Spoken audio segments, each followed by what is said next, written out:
There is a kind of pain nobody claps for. Not heartbreak, not failure, not betrayal. Loneliness is not the absence of people. Loneliness is the absence of weapons.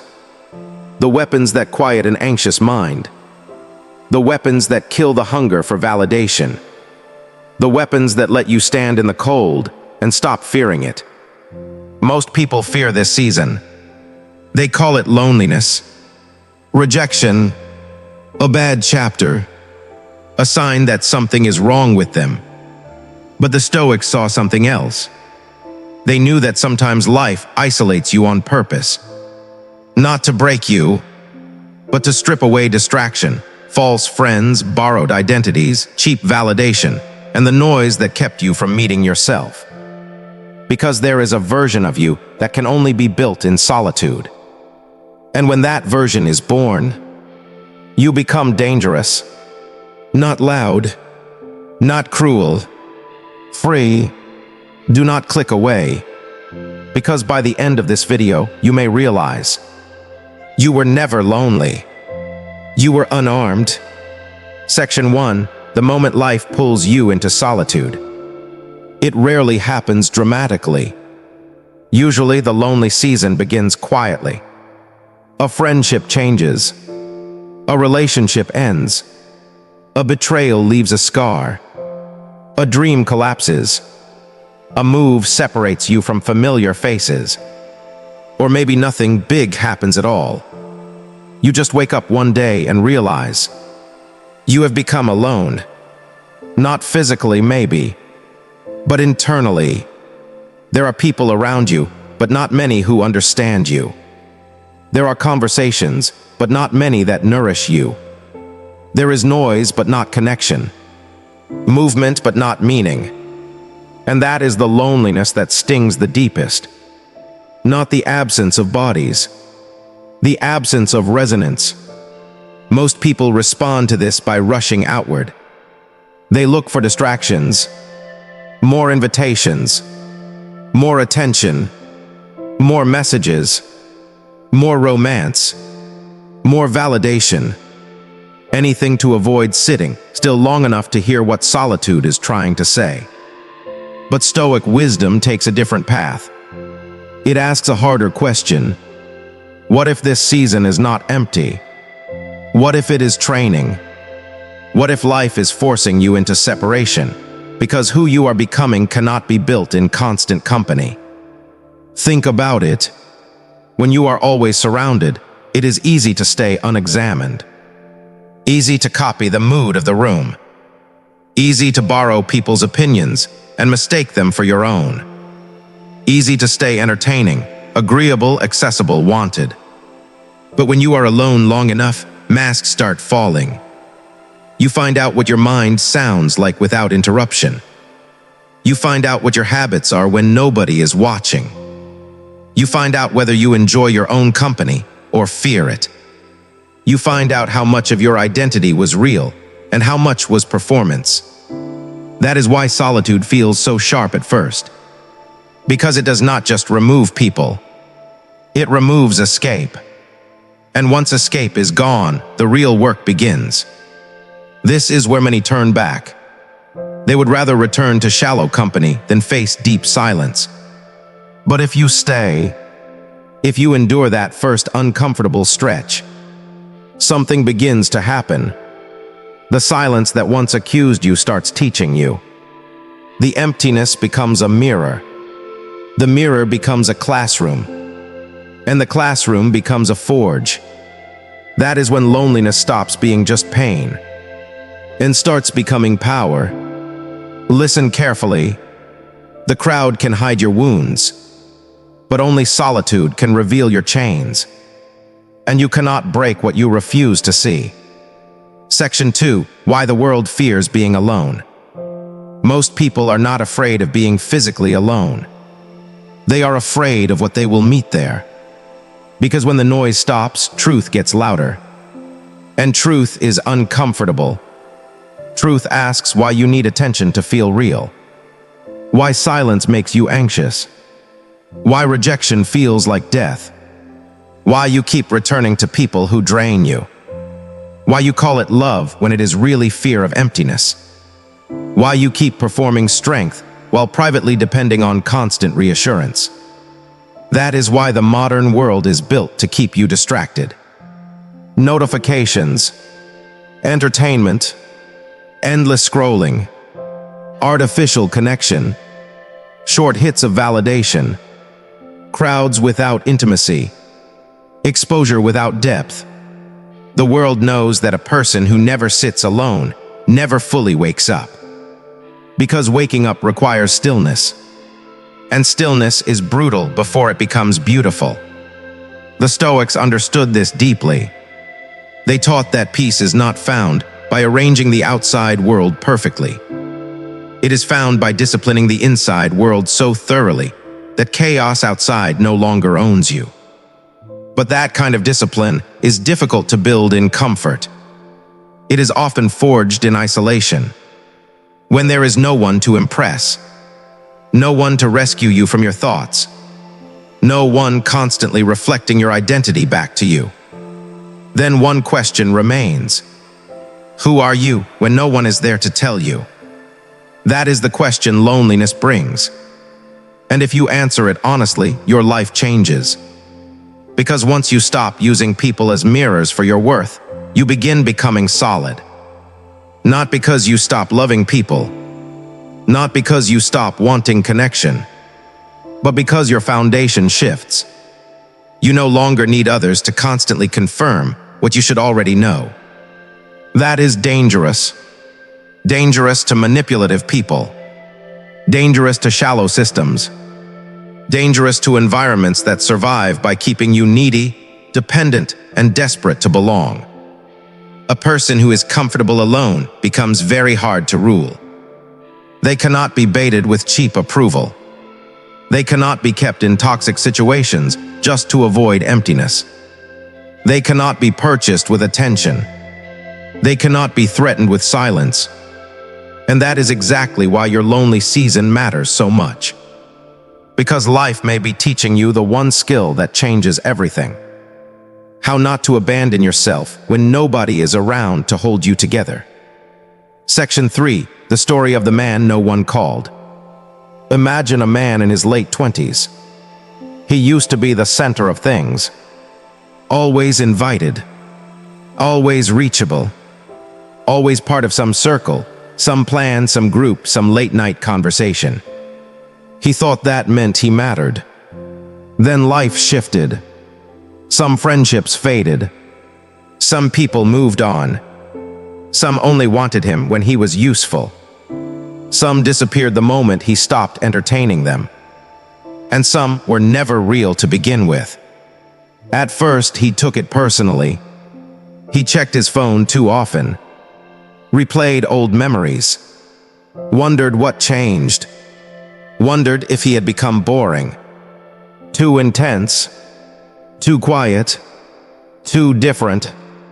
He started chasing, reaching out first, keeping dead conversations alive, offering energy where none was returned. And the more he chased, the smaller he felt. One night after another empty weekend, he sat in a dark room and realized something that cut straight through him. He had spent years being surrounded without ever becoming strong. He knew how to be liked, knew how to be included, knew how to make himself useful. But he did not know how to sit still in his own company without feeling unwanted. That realization changed him. Slowly, he stopped chasing, stopped begging old connections to become meaningful again, stopped measuring his worth by invitations and replies, stopped using other people's availability as a thermometer for his value. Instead, he began building. He trained his body, read difficult books, walked alone, journaled honestly, learned to cook for himself, saved money, studied his mind, faced the habits he used to hide inside social noise. Months passed, then something strange happened. He no longer felt abandoned. He felt sharpened. The same silence that once made him feel forgot now made him feel focused. The empty time that once felt humiliating now became sacred. The loneliness that once weakened him now gave him something most people never develop: inner weight. When people eventually re-entered his life, they met someone different. Still kind, still human, still capable of love, but no longer starving, no longer available to anything just because it appeared, no longer willing to trade peace for proximity, no longer desperate to be chosen. That is when he became dangerous, because the world can do little with a person who has stopped begging to be included. Section 4. What dangerous really means. Let's make this clear. When I say dangerous, I do not mean bitter. I do not mean hostile. I do not mean emotionally dead. Stoicism is not about becoming a statue. It is about becoming sovereign. Dangerous means your peace is no longer easily stolen. Dangerous means you can lose company without losing yourself. Dangerous means rejection no longer sends you into panic. Dangerous means you are not forced into weak compromises by fear of solitude. A lonely person who has not yet transformed becomes fragile. A lonely person who has faced themselves becomes formidable. Why? Because most people are controlled by two things: the desire to be liked and the fear of being alone. Remove those two levers, and a human being becomes radically free. Think about how many bad decisions are made from loneliness. People stay where they are disrespected because they fear the silence after leaving. People accept shallow relationships because empty space feels worse than empty love. People betray their values to keep a seat at tables that were poisoning them anyway. But when you learn to walk alone, that whole game changes. You stop saying yes from fear. Stop lowering standards for access. Stop confusing presence with loyalty. Stop clinging to anyone who temporarily distracts you from your own unmet needs. You begin to choose instead of chase. And that is dangerous, because chosen relationships are healthier than desperate ones. Chosen work is stronger than panic-driven work. Chosen silence is deeper than forced conversation. Chosen solitude is more powerful than crowded emptiness. The Stoics trained for this kind of freedom, not to reject humanity, but to stop being enslaved by it. To love without dependence. To connect without dissolving. To stand alone without becoming hollow. That is the goal. Not isolation for its own sake, but inner stability so complete that connection becomes a gift, not a necessity for survival. If loneliness can destroy you, people can control you with abandonment. But if solitude strengthens you, nobody can use absence as a weapon again. Section 5. The lonely season reveals your real enemies. Here is one of the harshest truths about walking alone. It reveals that your real enemy was not always other people. Sometimes it was your own undisciplined mind. When you are alone, there is nowhere to hide from it. The excuses become visible. The cravings become obvious. The emotional dependency becomes undeniable. The habits you blamed on stress, bad luck, or timing reveal themselves as patterns. Solitude does not create weakness. It exposes it. That is why many people say they are lonely, but what they really are is untrained. Untrained in stillness. Untrained in self-command. Untrained in directing attention. Untrained in enduring discomfort without immediately reaching for stimulation. And this is not shameful. It is just the beginning. Because the moment you see it clearly, you can start building differently. Stoicism begins here, not with pretending to be strong, with noticing where you are weak and refusing to lie about it. Can you sit in a quiet room without reaching for your phone? Can you endure a weekend alone without spiraling into self-pity? Can you hear difficult thoughts without running from them? Can you maintain your routines when nobody is watching? Can you treat yourself with dignity in private? These questions matter because private discipline becomes public power. The person who can govern themselves in solitude can govern themselves anywhere. That is why lonely seasons are sacred, even when they hurt. They reveal your dependence. They reveal your hunger. They reveal your lack of structure. They reveal the wounds that social noise used to conceal. And once revealed, they can be transformed. This is where the dangerous person is built. Not in comfort, not in applause, not in easy seasons, but in those quiet, invisible hours where no one sees the fight except you. The morning you get up anyway. The workout you do without posting it. The book you finish with no one praising your effort. The boundary you keep even when silence follows. The nights you refuse to text the person you know is wrong for you. The days you keep building while nobody notices yet. That is danger. Because eventually, those invisible decisions accumulate into visible strength. And when they do, people call it confidence. But confidence is often just loneliness survived correctly. Section 6. Why solitude makes thinkers, builders, and warriors. Look closely at history, and you'll notice something. The deepest people often spent time alone. Not because they hated humanity. Because depth requires distance. Distance from noise.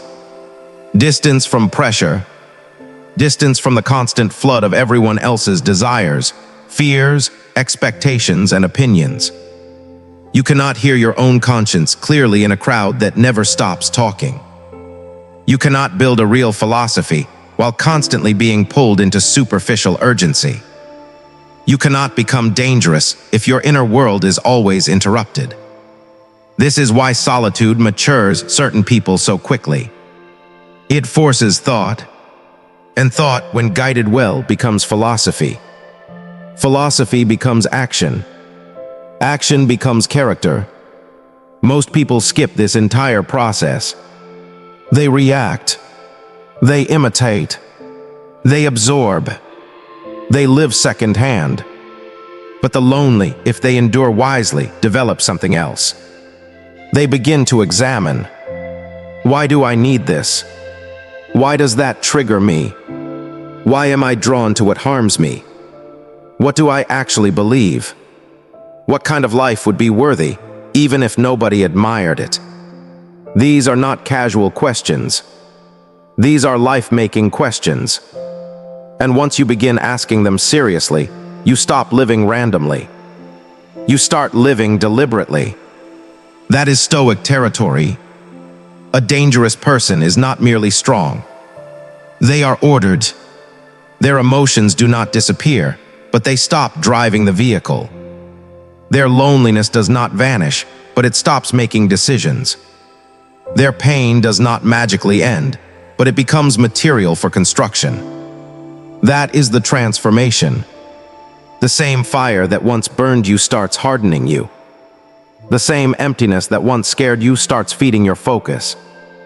The same silence that once sounded like rejection starts sounding like freedom.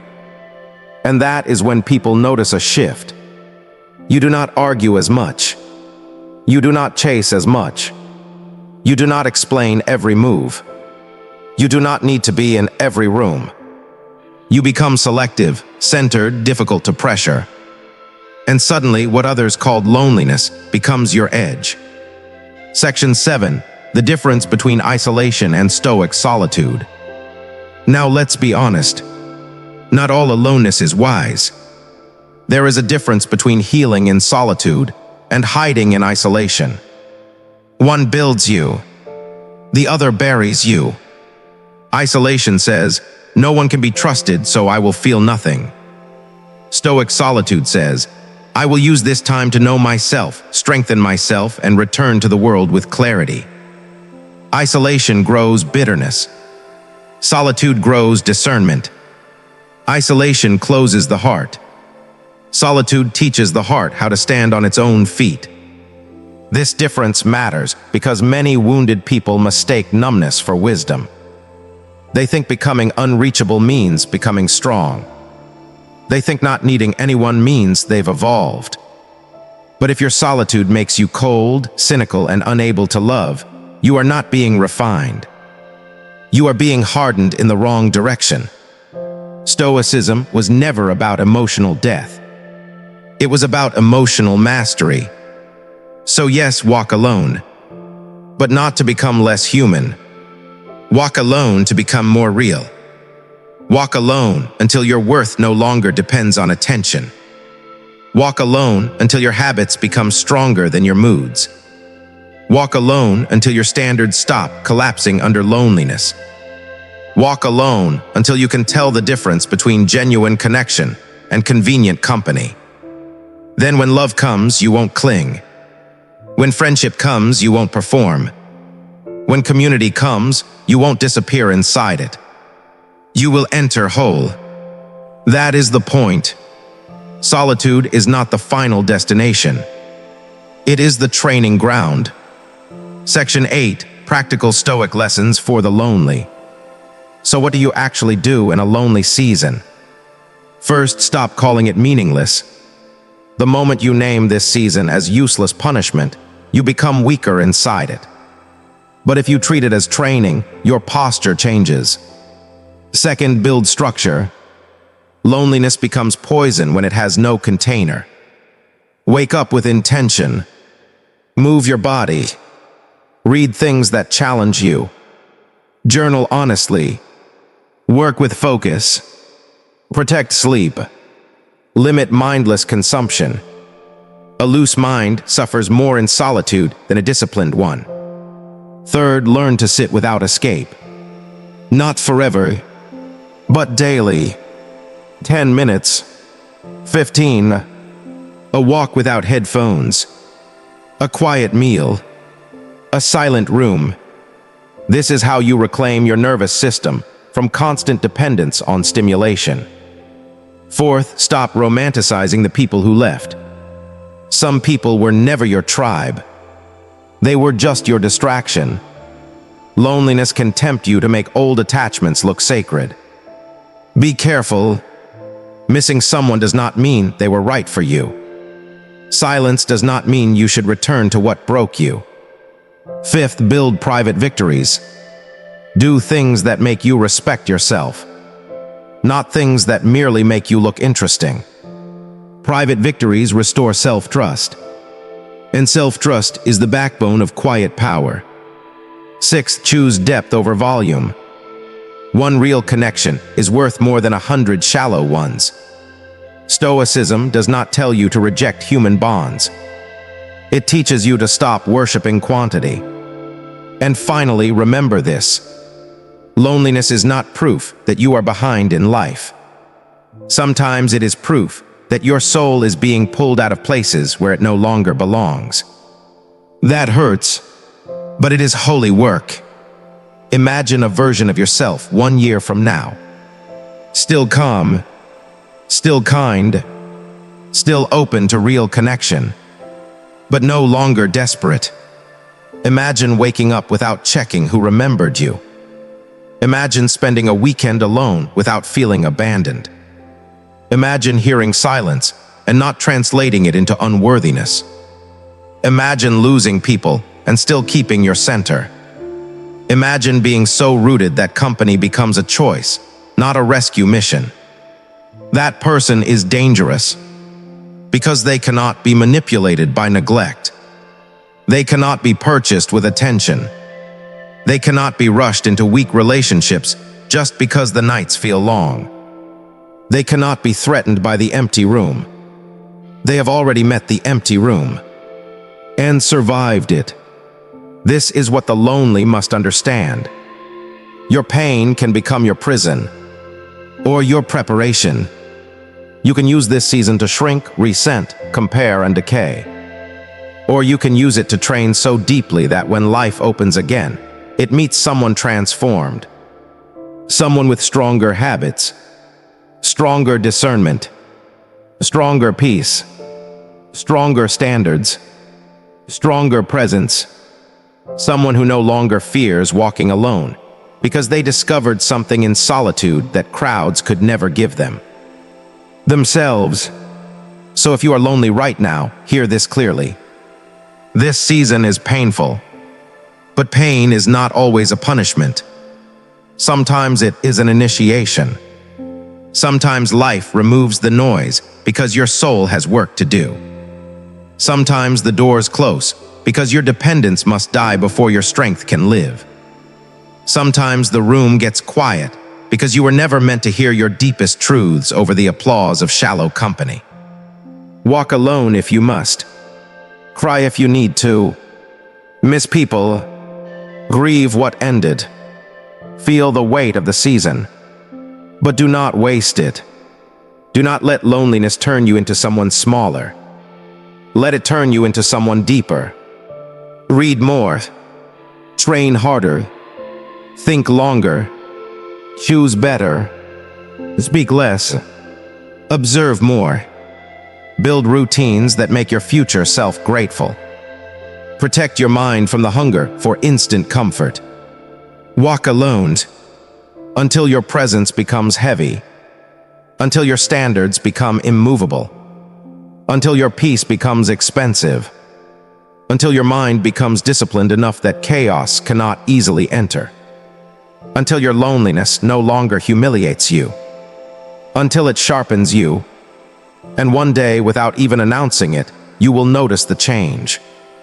You will stop chasing, stop proving, stop panicking, stop collapsing when silence comes. You will become dangerous. Not to good people, not to love, not to friendship. You will become dangerous to anything that once fed on your weakness.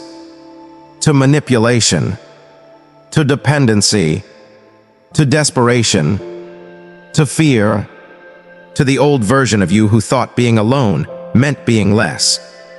That version will die, and in its place will stand someone quieter, stronger, clearer.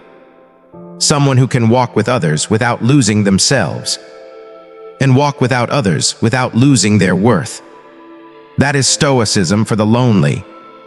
Not the denial of pain, but the transformation of it.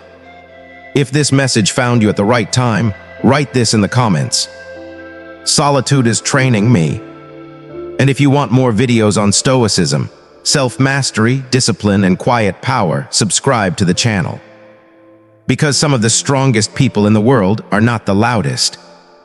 They are the ones who learned how to walk alone and came back unshakable.